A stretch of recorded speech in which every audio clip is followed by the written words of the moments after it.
Hey guys, it's Brian. Welcome to the Awards Contender. Now, I know I don't talk about television very much on this channel, right? 99.9% of the content here is about movies, film, cinema. But oh my god, you guys, I just watched Adolescence on Netflix, a 4-part limited series that just completely blew me away. Was the best thing I've seen, film or TV, in at least 6 months, maybe longer. My jaw was on the floor throughout almost the entirety of this series, and at the end, I was left in tears. I was like, I've heard good things about this show. There's been some good word of mouth for a few weeks. I started it a couple days ago. And I am just beside myself, guys. This is a monumental achievement in television storytelling. It is absolutely a masterpiece, and I hope it wins all the Emmys in a few months. Let's talk about Adolescence. This is a spoiler review, so don't watch this review until you've seen it in full. It's only 4 episodes. Each episode's about an hour. So it's not like it's 10 plus episodes. You have to get through, this is pretty short. And I think the length is perfect, as we'll talk about. So Adolescence, if you didn't know, is on Netflix. And it tells the story of a 13-year-old boy named Jamie who is accused of murder. And in the opening moments of the series, he is arrested and taken to the police station. Right away, he conveys his innocence over and over. His family, doesn't know what to do with themselves. They're like, what are you talking about? Our little kid has done something this heinous? There's no way. And they come with him to the police station, and Jamie asked for his father to accompany him throughout all of the procedures. And so this first episode is really all about Jamie's arraignment and all of the process there. And then the next 3 episodes gives us these tiny glimpses in time. The second episode, we're at the school. The detectives are asking questions, chatting with the friends of the girl who was murdered, talking to people who knew Jamie. There's a lot of unease with the students and the teachers, obviously. And so that episode is filled with tension. Episode 3 is basically a two-hander, 2 people in a room for almost an hour talking. It's Jamie and his psychologist, and they have this back and forth that just keeps growing in suspense and disturbing behavior, where you start to learn more and more about little Jamie. And then episode 4, the end of the series, we spend time with Jamie's family on the father Eddie's birthday, them just going about their day. Their son is still in custody, but the parents are they're trying to make this a normal day as best they can. And then they get a call from Jamie, who reveals he has decided to plead guilty. And it just kind of wrecks everybody in the family. The parents, the daughter, and they go back home. And this series ends with a moment that just completely destroyed me. You watch this show, just with your hands clenched, you're trying to catch your breath throughout these 4 episodes. It's so intense. And then there is finally this moment of catharsis in those final few minutes where you have to be made of stone to not cry when the father breaks down in his child's bedroom. It is absolutely devastating, and the series cut to black, and I was like, holy shit, this is one of the best things I've seen in a long time. All of you are right. Everyone who has recommended Adolescence, why it's become such a word-of-mouth hit. I get it now. It is such a beautiful example of television storytelling. I don't think Adolescence would have worked as a 4-hour movie. I just don't think, going from episode to episode, just constant, for almost 4 hours, it would have been too much. I did need little breaks. in between each episode to kind of gather myself and go work on a few things and then come back and watch the next one. I mean, where do I begin with my praise? I have to begin with the performances in this series. I mean, these are some tremendous actors, especially young Owen Cooper as Jamie. Holy shits! Where did this kid come from? Like, what a performance of a kid where we're not quite sure, did he murder this girl? Did he not? Like, he's so innocent and fragile, and we want to be on his side. But as the series goes along, he starts to reveal moments of rage, like in episode 3, where on not just one occasion, he goes off on that psychologist, slamming his hands on the table and just spewing profanity. And you know by that point in Adolescence, there's something wrong with him, and especially because there is a tape of him attacking the girl. By the end of the series, you're like, he did it. Like, he actually did it. And his parents, like, they tried to bring him up as an upstanding young man. And by the end, they realize the son they thought they knew is gone and forever changed. Stephen Graham as the father, who was a co-creator in this show. So he had a part in, like, developing the series too. He is also fantastic in this.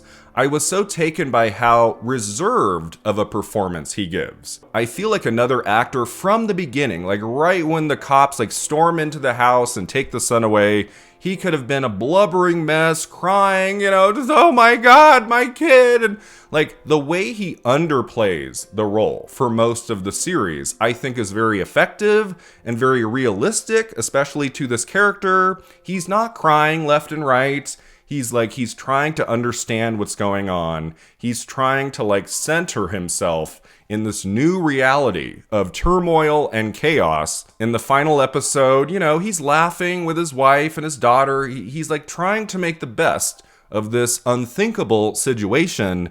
And that's why his emotional breakdown at the very end of the series is so powerful, because we really haven't seen him cry. Like, he has moments where he's right on the verge, like at the end of episode 2, where, like, he's not really in that episode until the very end, and he's looking at the site of the murder, and you're waiting for the tears to come, and they don't. But at the end of the series, he breaks down, and I mean, I was just gone. You guys, I was like...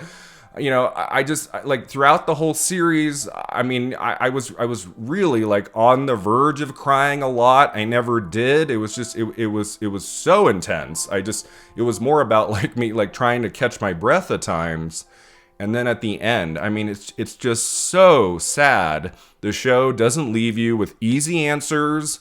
These characters are not going to just wake up the next day and be A-okay, Like, they are going to have a lot of problems in the days and months and years to come. And all of these performances in the show, whether it's someone just like a bit role in one of the 4 episodes, whether it's someone who's in a big chunk of the series, Adolescence was perfectly cast throughout with really strong talent, great character actors, like people who you really believe are in this world of this show. Like no one feels like too movie star-ish or anything.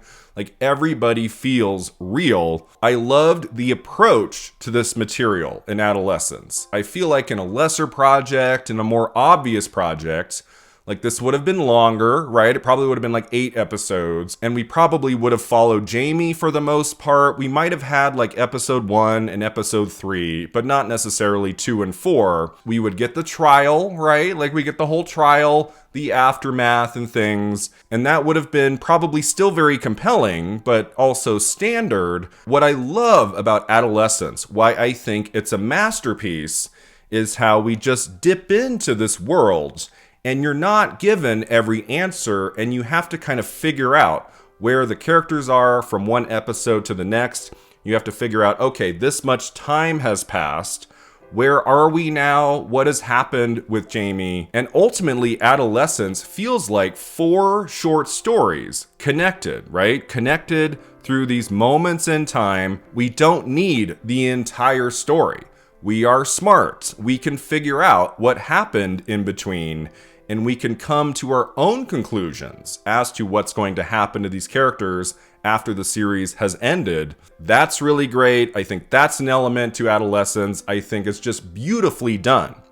And then that brings me to how this series was filmed, how it was put together. This show is 4-hour-long, unbroken takes, man. And it is some of the most stunning cinematography I have ever seen in a film or a TV show. I mean, I was like, this is one take? Are you freaking kidding me? I went into Adolescence not knowing about how it's put together.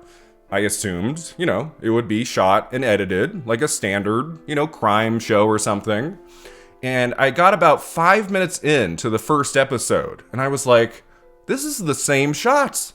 That's really impressive. Like, they went through the house and they got the kid, and then they went into the car, and on the way to the police station, it's still the same shots. And I'm like, wow, that's really great. That's a great way to start this series. To start it with a long, unbroken shot. It really adds to the tension and things. I really like this. And then about 15 minutes in, I'm like, it's still the same shot. Like, we haven't cut. Like, what is going on here? And then it started to dawn on me. I'm like, this entire episode is going to be one long shot. There must be movie magic, right? Like, there must be like some hidden cuts here and there, like in Birdman, right? Birdman feels like one long shot for that entire movie. But like, they found ways to cover up certain edits. Obviously, they couldn't make Birdman in one long shot. That would have been basically impossible. So when I got to the end of the first episode of Adolescence, I was like, okay, so there must have been like swings with the camera, like where there were cuts, and maybe it's like 4 15-minute long takes.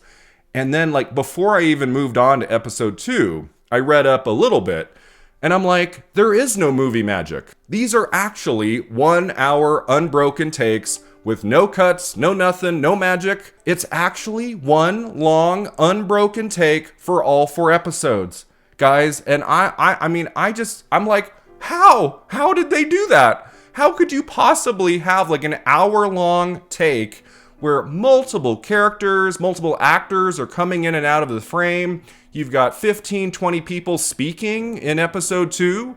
The camera's following them down hallways. We go outside.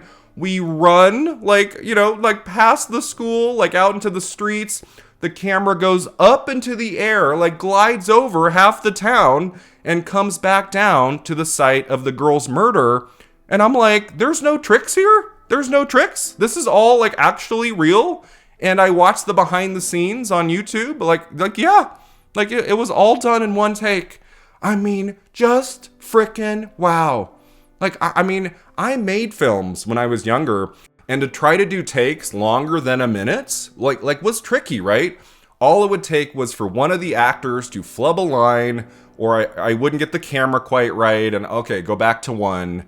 And so part of the tension, honestly, of watching Adolescence, like from a filmmaking standpoint, is that once you get to like minute 40, minute 45, I'm holding my breath, like what if the camera operator trips? Like what if like an actor just doesn't quite get a line right? And it's not about getting every line of dialogue exactly correct. It's also about the performance, right? You also have to have the performance there. Like, you can get all of the dialogue exactly right, but like at the end of episode 3, if Owen Cooper is not delivering at 100% in that role of Jamie, it wouldn't work. But all the dialogue makes sense. There doesn't seem to be anything off. The performances are insanely strong. And all the movements with the camera throughout all 4 episodes feels exactly right. And I am stunned, you guys. I am stunned. It's been kind of a desert wasteland right now in the world of movies, It's like at the theaters right now, we have Snow White. We have a Minecraft movie. And it's like, there's no reason right now to go to the theater. There's not much, right? And so, in the comfort of our own homes, we have a series like Adolescence, which is just blowing the minds of everybody who watches it. It has done that to me. I mean, this was one of the most ambitious storytelling projects I have seen in a long time, and it nailed everything. The look of the series, the performances, the storytelling, the pacing, the technology to tell this story. There was nothing flashy or overdone. I feel like 4 episodes was right. If this went on for like 10 episodes, unbroken shots, seeing all kinds of different parts of this story, and that might have been overkill. It might have been too much. I think 4 episodes was exactly right. You get just what you need to know, and then it's over. And you have to come to your own conclusions. This is a stunning work. I mean, again, this has to win some Emmys, right? Owen Cooper, do not put him in supporting actor. I feel like he's gonna go supporting, right? I mean, he's only really in 2 of the 4 episodes. And because he's a kid, like, supporting might happen. I feel he's the lead of this show. Like, he really, even when he's not in it, you feel his presence, and like he is just always there. But even if he is put in supporting, I feel like Owen Cooper deserves to win an Emmy for that performance. He is that good. And Stephen Graham too. Like, whatever they figure out with the category placement, Stephen Graham also gives just an incredible performance. I am not going to forget this show for a long time. It's not like tomorrow I'm putting on something new and, Adolescence will just fade into the background, like with, I would say, 80% of the shows I watch here and there. Some are entertaining in the moment, some I really like, but 2-3 months on, I'm not really thinking about them. That is not going to be the case with Adolescence. This is a spectacular work of television storytelling. It is, in every way, a masterpiece. And I give Adolescence a very enthusiastic 10 out of 10.